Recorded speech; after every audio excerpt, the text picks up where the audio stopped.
Greetings, BArcadians, and welcome to another Gaming News Weekly episode with your hosts, me, Tabs, my good friend and channel cohort, Rich. Say hello, Rich. Hello, welcome.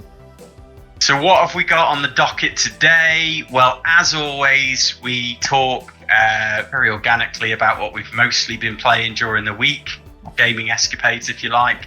We're then going to rattle off 3 of the juiciest stories we could find happening in the games industry.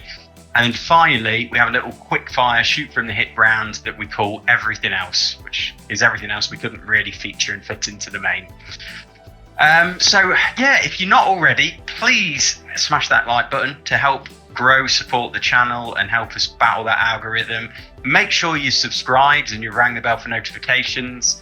And yeah, as ever, anything, if you're really happy with what's in the news, if you're annoyed by what's in the news, whatever opinions you have, share us in the comments below. We always try and engage with everybody who does.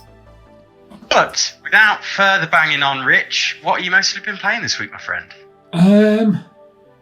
What have I mostly been playing this week? So, a bit of Rocket League. Played a bit of Rocket League a couple of days ago. Where was the invite? Didn't give you an invite. No, I was just playing offline, man. I had some time to kill. I was a bit bored, so I was like, I'm just going to have a quick blast on it. So I just was honing my skills.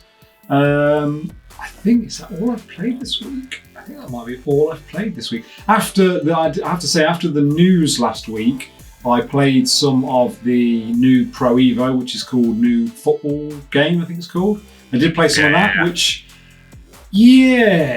I didn't really know what to make of it, to be honest. I really enjoyed some of the little things they've done. I think it seems like it's got a long way to go, but I do enjoy some of the bits they've put. It seemed like it was getting back towards being its sort of more organic feeling best, like the original Pro Evos, but graphically it didn't look great on the PS5. But yeah, I think that's about it. It's been a quiet week, really, for some reason. What about you, Tabs? What have you been playing? Very similar, quiet week, a little bit more PES 2021. That's just something that seems to fill my time during the day. Like on my lunch break, I'll get a few games in, and yeah, I feel like I'm really done with it, to be honest. But it's so addictive to keep playing and growing your team, But I've got to put it down at some point. I've been toying with the idea of getting Mario Golf, but of course, we saw a slew of, what would you say, mediocre reviews? Yeah, 100% mediocre. 6 to 7 scores out of 10, which really just put me off. I'm sure it sounds like it would still scratch an itch, but I was really hoping for that kind of premium, fun, replayable golf game.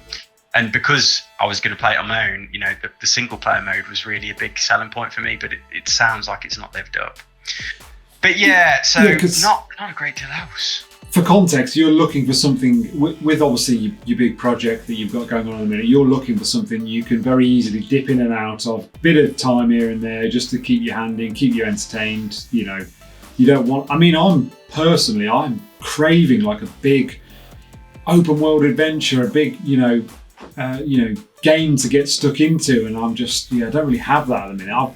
I feel it's a bit flat at the minute for me. I really want something to come out that really inspires me and gets me back into gaming. But yeah, at the moment I'm just a bit not twiddling my thumbs is probably the wrong word, because I've been busy, but there's nothing that's making me want to drive to play games at the moment, which is a bit of a shame. Well, I haven't told you, but I did pre-order early in the week Skyward Sword HD, a Switch. Oh, nice. So I've committed to that now. So that'll be my next big kind of, stopping point, milestone, where I'll really definitely put time aside to play, because I missed it on the Wii U. So that's really gonna keep me, engaged with gaming. But yeah, apart from that, I'm in a similar boat. And if you're a GTA fan, mate, the first story of the day, you're gonna be waiting a while as well. Apparently for GTA 6. So the headline goes, a long wait for GTA 6, and this comes courtesy of Metro. Article reads, the next GTA will allegedly feature a giant multiplayer map that changes like Fortnite, but it is not going to be out anytime soon. Yesterday, we had the news that The Elder Scrolls 6, the follow-up to Skyrim, hasn't even left the design phase yet, and could be anything up to 5 years away.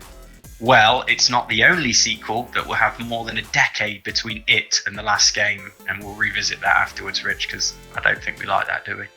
But anyway, GTA 5 was first released in 2013, and while the next-gen version is planned for this autumn, there's never been official talk about a sequel. A new rumour offers a good reason for that. It won't be out until 2025, according to this rumour, with a new giant-sized map that changes over time in a similar way to Fortnite. The information comes from serial leaker Tom Henderson, who has earned a name for himself by getting almost everything right about the Battlefield 2042 reveal before it happened. According to him, GTA 6 will be set in Vice City during the modern day and not the 1980s, as suggested by many previous rumours. Henderson also suggested that GTA 6 will change and evolve over time, which he compares to the way Epic Games refreshes the Fortnite map every few months. Although how that will be explained in-game is unclear. So there we go, Rich. Quite a bit of information to crunch through and debrief on. I suppose let's just get your thoughts, mate, on this colossal gap between GTA 5 and GTA 6. Is that a good thing? Are you happy about it? I mean, we spoke, because this story broke, did it break yesterday? And we discussed it over the text and that. And we were saying, you know, it does come out in 2025, well, that'll be 12 years since the previous game. I mean, it's got to be incredible to justify the amount of time. I realise they've been making other games, you know, Red Dead Redemption 2, potentially other games, and they've been putting a lot of time and effort into the online area of the GTA world. Now, it's interesting, does the online elements of GTA and I guess Red Dead Redemption 2 in some respect, does that now take away from the single player games? Because that is such a big money making thing for Rockstar now. You know, that's almost like become a game in and of itself rather than the single player. I don't know what you make of that, Tabs. No, 100%. And I feel like, mate, it doesn't feel like it's in the spirit of games developing, of gaming, of the industry. Because surely as a developer, and certainly as a player, you want those big pioneering milestone moments where you've got the next big thing, the next innovation, the next iteration that really revolutionizes, sets the benchmark for, you know, all games in that genre moving forwards. And that's what is exciting. And that's what is surely an achievement as a developer to look back on. Whereas, as you say, it feels like their time, their energy is being soaked up in these games as a service endeavors like Red Dead Redemption Online or GTA Online, which we know they can monetize the heck out of. And, you know, it's best selling even to this day, is it GTA 5? It just continues to sell. But it's like I mean, you said it before when we were chatting before we started filming, but it's like a head and heart thing, isn't it? Surely the heart is GTA 6, the new game, the thing that pushes the industry on.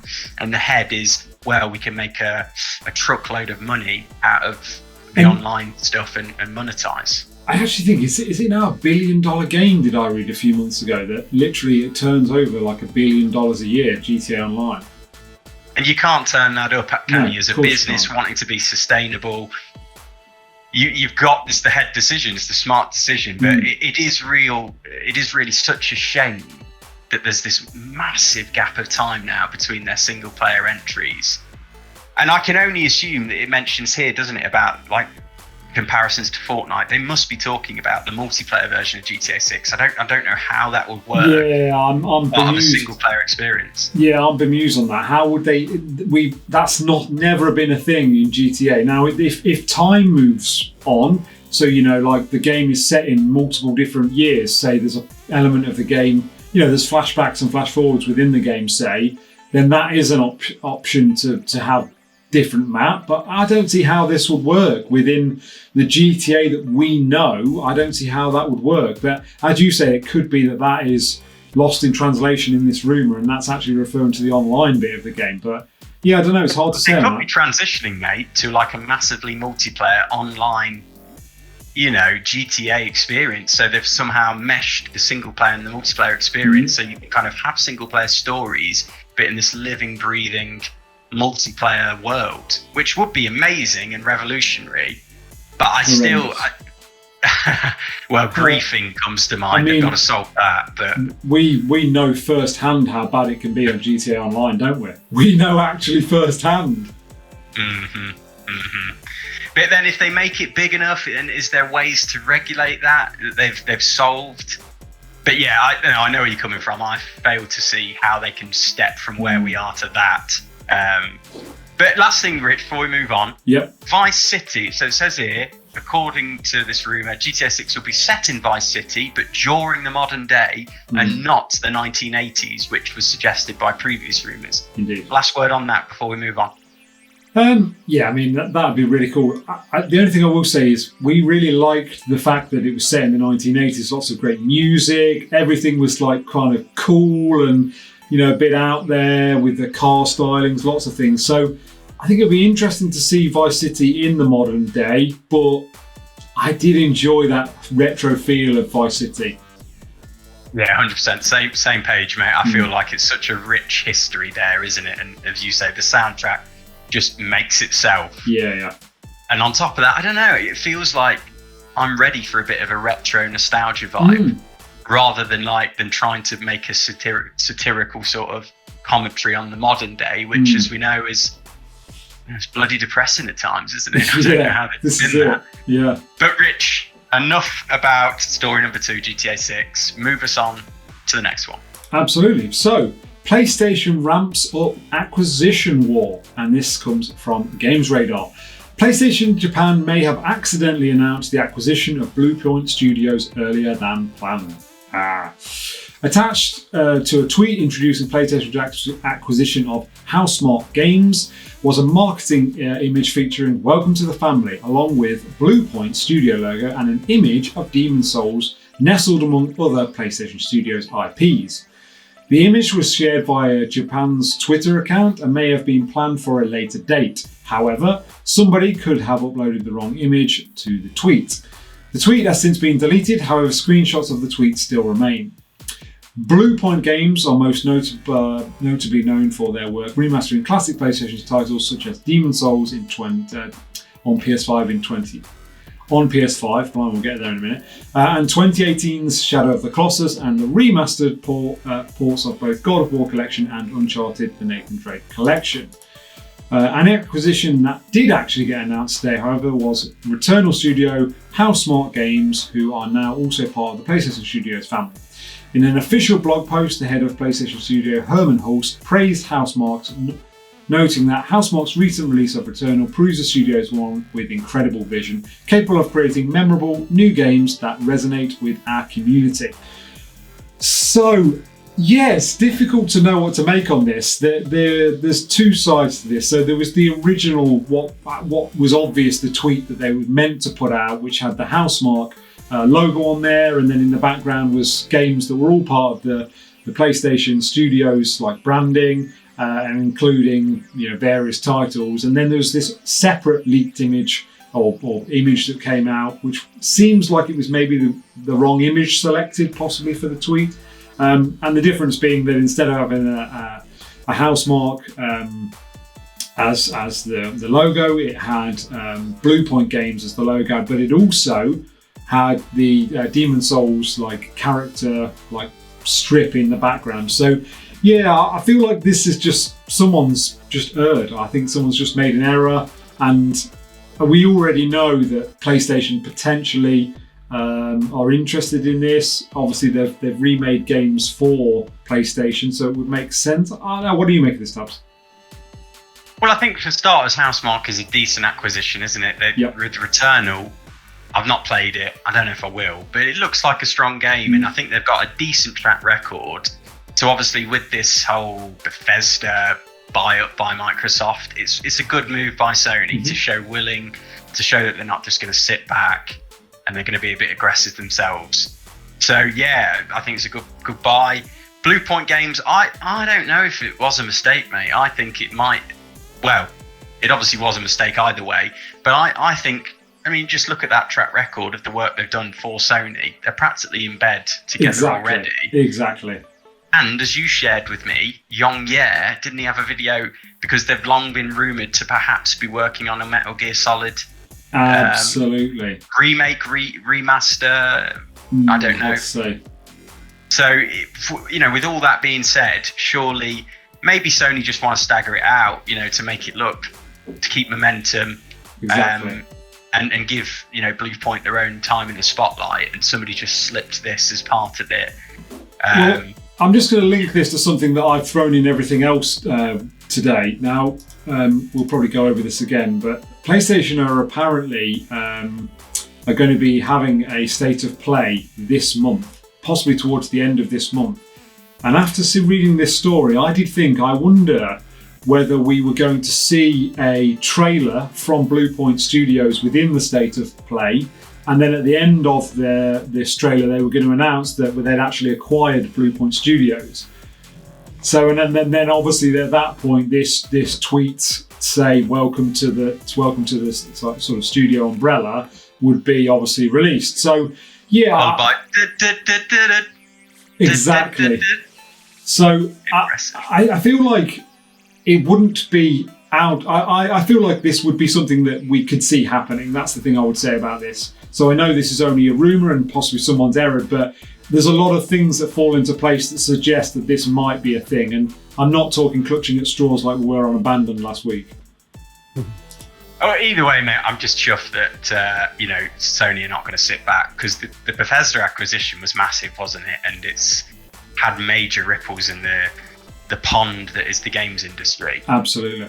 And obviously, as Sony fans, we want to make sure that Sony are preparing for the future. And they're both talented developers, so really good to see. And I'd just like to say, desperate for another Metal Gear Solid. So let's hope that that's true. Yeah, that would be amazing. I'm happy for a remake of the original. Agreed. I'd be happy with that.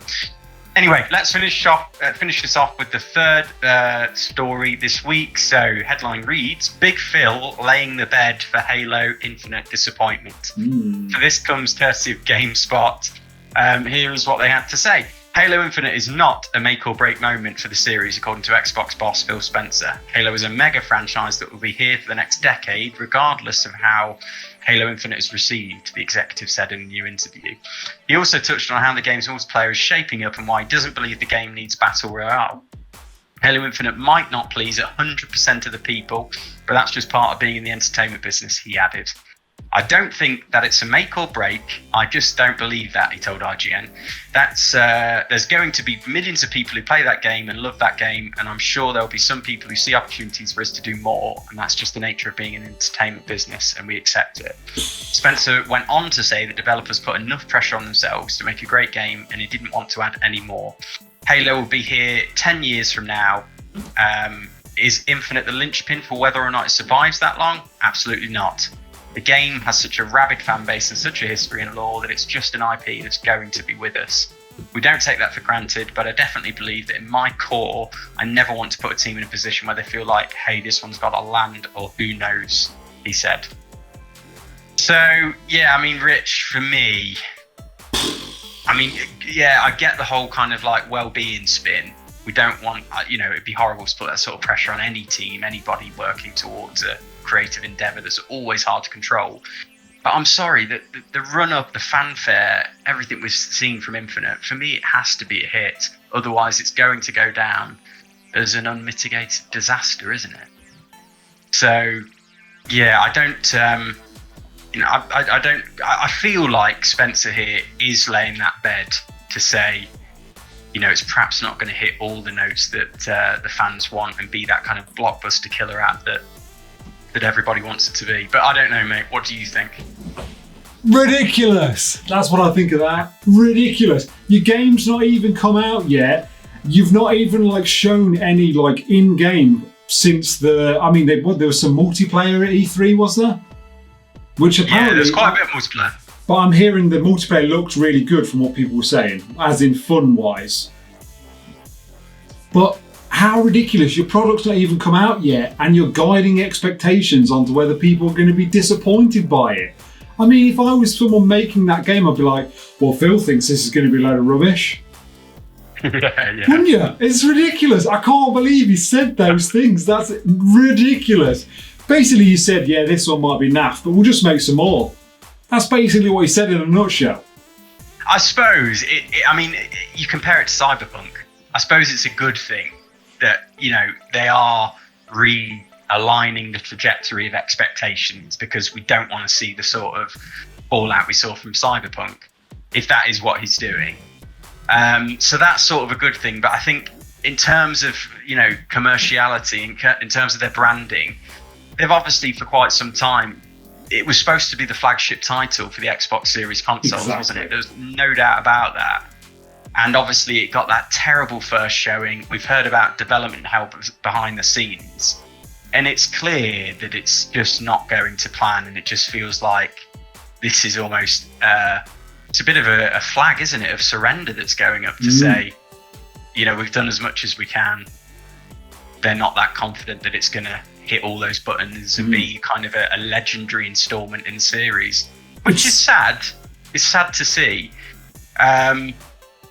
But I don't know, maybe there's going to be a curveball when this is going to lower expectations again, and then when it comes out, it's going to hit the spot and everybody's loving it all again. Hopefully so, for those of us amongst us who are Halo fans. It's an interesting take, that actually. That is very much, you know, play it down, then blow people away. Under promise and over deliver. But the problem I've got now with what he said here is, before the latest consoles came out, so Xbox Series S and X, they were saying Halo on next gen, it's going to be incredible. Oh, it's going to release with the console. It's going to blow everybody's minds. And then they missed the boat releasing it with the console, and then it didn't blow everyone's minds, and now they're playing it down. There's just alarm bells ringing all over the place. But like you say, it might be a bit of reverse psychology. Play it down, you know. Get it off the radar, get it out of the spotlight, and then it's clever if he is doing that. But you wouldn't get Jim Ryan doing this, would you? No. I mean, it doesn't seem the sort of strategy you'd be going for. But anyway, interesting. Let us know, BArcadians, your thoughts as ever.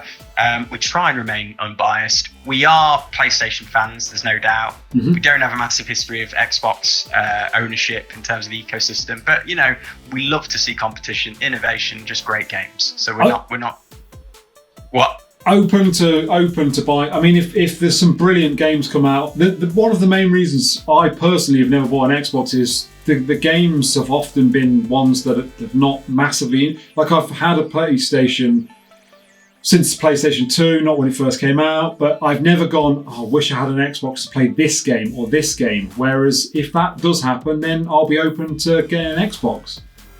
Ultimately, we've just not been people who can afford to have all of the consoles, and, you know, or make that practical decision to do that. So we go with the console where, you know, we're most attracted to and the games are.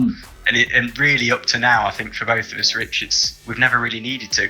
Unfortunately, we have laptops, so we can kind of enjoy the ecosystem of Xbox as well. But yeah, we are open to your thoughts and opinions on that. Let us know. But everything else, Rich, kick us off, my friend. Absolutely. So Deathloop's level of ambition probably wouldn't be possible on old consoles, according to its game director. Exciting. I'm excited for that game. Forza Horizon 5 will add 2 new weather effects, tropical storms and dust storms. Do you like the sound of that, Rich? Yeah, it does sound cool. I'd like to see how that looks on next gen, because this game looks incredible, I think. Really, really good. Ghost of Tsushima Director's Cut coming to PS5 and PS4, according to ESRB.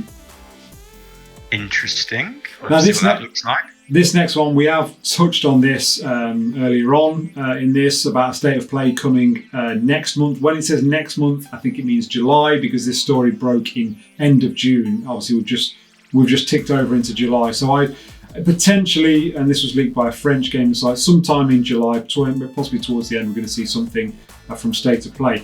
Now, I know you did have another story you wanted to add to everything else, didn't you, Tabs? Oh, I was nearly going to feature it in the main, but I decided to not because it was a bit technical. But it was just to talk about AMD's FSR, which is sort of like their version of DLSS, but, you know, shoot me down if you know your technical stuff, because I'm sure Digital Foundry basically said they can't be compared. They're completely different solutions to a problem. So, yeah, suffice to say, from what I've seen, it's a little bit underwhelming, but it's only in this kind of Mark 1 stage. So it's always good to see new throws and solutions to technological bottlenecks, and it's good to see the AMD are having a crack at that. But absolutely, that will do us. The only thing I will say, that wasn't what I was expecting you to say. I was expecting you to say about the Switch Pro rumour. Switch Pro rumour? Oh, yeah. That was the one we actually discussed that we were going to bolt on at the end. Well, yeah, let me just elaborate on that then. So basically, Nintendo have made a statement that's been translated on Google. I don't think we've had an official translations yet. And this Google translation has essentially said they've made comments, something along the lines of, we don't think it's the right time to announce the next, Switch SKU. So like people are saying, well, it's practically confirming there is one. It's just a timing thing. Yeah. However, of course, if we receive that official translation, it could easily say, we don't think it's the time to talk about, the future of Nintendo. It could be anything, couldn't it? Yeah. So it could be blown out of proportion, hence why we didn't really feature it today. But it's the ground, Nintendo fans. And there's not actually a lot to go on, is there? Let's face it, it's like a very short statement, there's not a lot to take away from it, so it's hard to fat it out into a big story. Absolutely. But Rich, that's enough from me and you this week. Absolutely. Let's let everybody go and enjoy their weekend. Thank you for tuning in, Barcadians, if indeed you did. Remember to smash the like button, subscribe to the channel, ring the bell for notifications, say hello to Rich and I in the comments, and tune in next week for another Gaming News Weekly, Friday, 5 p.m. UK time. And I think, Rich, that's another one for the archives. Stamped and completed.